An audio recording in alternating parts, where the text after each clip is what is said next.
DJ Subhash DJ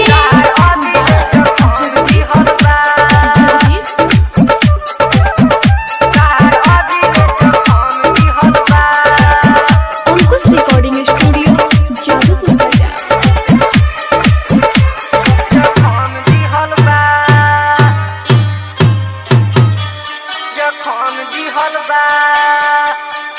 जानम पहला प्यार में, जानम पहला प्यार में, अखिया में हमारा नाम भरल बा। तहार अभी ले जखम दिहल बा, तहार अभी ले जखम दिहल बा। जानम पहला प्यार में, जानम पहला प्यार में, अखिया में हमारा नाम भरल बा। तहार अभी ले जखम दिहल बा, तहार अभी ले जखम दिहल बा। डीजे सुभाष जगदीशपुर अंकुश रिकॉर्डिंग स्टूडियो जादूपुर बाजार।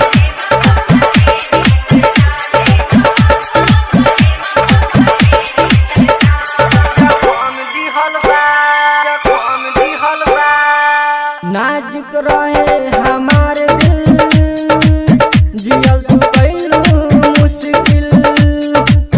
तोड़ दिहलू वादा, निक न रहे इरादा। जानम पहला प्यार में,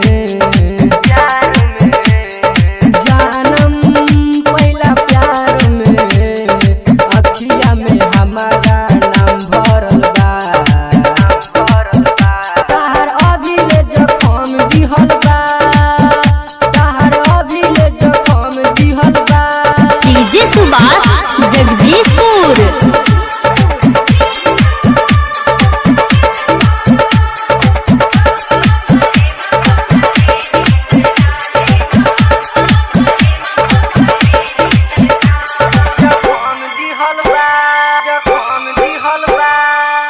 इहे सोची हो सोची पागल भइनी रानी।